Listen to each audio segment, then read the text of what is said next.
अस्सलाम वालेकुम। Doctor Arshad veterinary clinic YouTube channel पे वेलकम। वीडियो में बात होगी कि अगर हम घरेलू पैमाने पे इनक्यूबेटर बनाने का कारोबार शुरू करना चाहें, इनक्यूबेटर बनाएं जिसमें हम फर्टाइल एग्स लगा के उसमें से मयारी किस्म के चूज़े हासिल करें, तो उस इनक्यूबेटर को बनाने के लिए हमें किन किन चीज़ों की ज़रूरत पड़ती है और उसको बेहतरीन तरीके से फंक्शनल रखने के लिए, मयारी किस्म के चिक्स निकलवाने के लिए और कामयाब कारोबार के लिए हमने किन किन चीज़ों का ध्यान रखना है इस बिज़नेस के दौरान, जिसको हम होममेड इनक्यूबेटर्स का नाम देते हैं और क्वालिटी चिक्स यील्ड का नाम देते हैं। इसके लिए हमें चाहिए क्या? 8 बुनियादी चीज़ें हैं जिनके ऊपर हमारी बाकायदा ग्रिप होनी चाहिए। सबसे पहली चीज़ है कंटेनर, यानी कि बॉडी, ये जो आपने बाहर की जानब देखी है। बाकी इसके अंदर की जानब हमने टेम्परेचर मेंटेन करने के लिए क्या क्या चीज़ें लगानी है उसका भी साथ आगे चल के जिक्र होगा। अंदर की जानब ट्रेज होती हैं, हाइग्रोमीटर लगे होते हैं, थर्मोस्टेट लगे होते हैं, ह्यूमिडिटी को कंट्रोल कैसे करना हमने, और उसके अलावा एग टर्नर की ज़रूरत पड़ती है, कैंडलर की ज़रूरत पड़ती है। ये सारी की सारी चीज़ें लाजम व मलजूम होती हैं एक कामयाब किस्म के हैच के लिए, ज़बरदस्त किस्म की चिक यील्ड के लिए। तो कंटेनर आपका ऐसा होना चाहिए, बॉडी इस तरह की होनी चाहिए कि जो टेम्परेचर को मेंटेन रखने में हेल्पफुल साबित हो। कि ये ऐसा ना हो कि अंदर हम टेम्परेचर बाकायदा तरीके से मेंटेन करने के लिए बाकायदा एफर्ट कर रहे हों और बाहर की जो बॉडी है वो सपोर्ट ना कर रही हो। तो बात करते हैं कि बॉडी आपने इस किस्म की बाहर की जानब रखनी है कि बैरूनी दर्जा हरारत, बैरूनी टेम्परेचर कमरे में जो भी हो, अंदर की जानब हमने जो टेम्परेचर सेट किया हुआ है 99.5 डिग्री फ़ारेनहाइट के ऊपर, उसमें बहुत ज़्यादा फ्लक्चुएशन ना हो।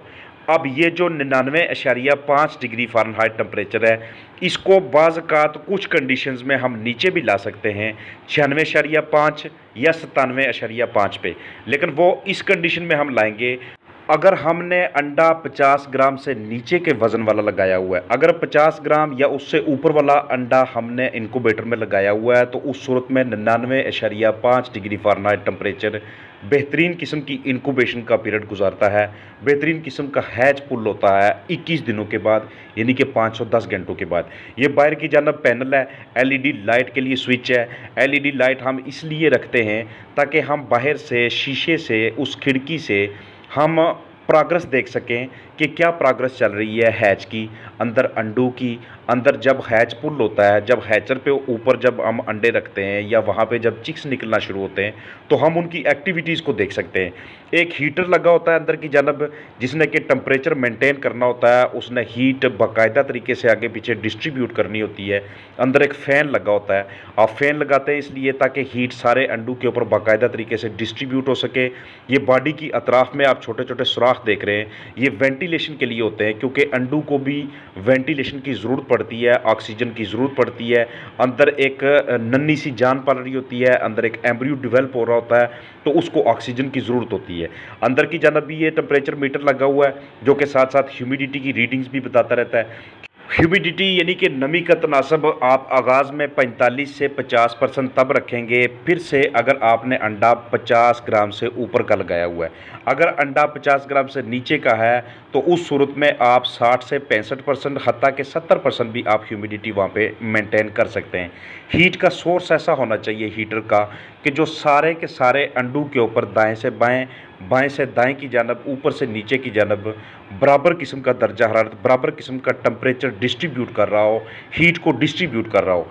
अंदर की जानब भी एक टेम्परेचर मीटर होता है, बाहर की जानब भी थर्मोस्टेट इंस्टॉल होता है, बाहर की जानब भी थर्मोमीटर लगा होता है। ये हम इसलिए कर रहे होते हैं क्योंकि हम कैलिब्रेशन कर रहे होते हैं। कैलिब्रेशन किसे कहते हैं कि अगर हमें एक डिवाइस गलत रीडिंग दे रही है तो हम दूसरी डिवाइस के ज़रिए उस रीडिंग को बाकायदा तरीके से देख सकते हैं।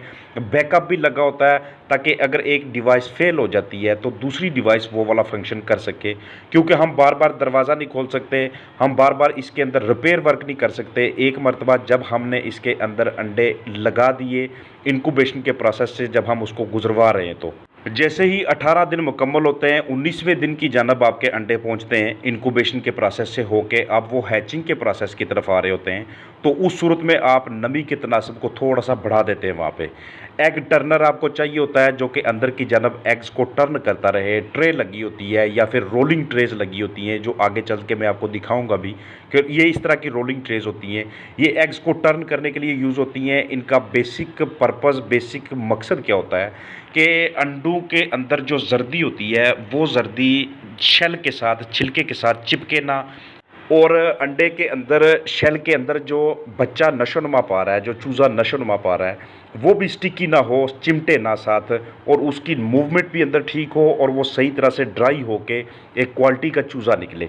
इसके अलावा आप कैंडलर का इस्तेमाल करते हैं, नीचे की जानब से लाइट पास करते हैं अंडों के और ऊपर की जानब से उन्हें देखते हैं। अगर तो लाइट सारी की सारी पास हो जाए, आपको किसी किस्म की अंदर को ब्लड वेन्स नज़र ना आए, कोई चीज़ डेवलप होती हुई नज़र ना आए, तो इसका मतलब ये होता है कि ये अंडा अब कैंडल्ड है, मतलब है कि इसको हमने बाहर निकाल देना है।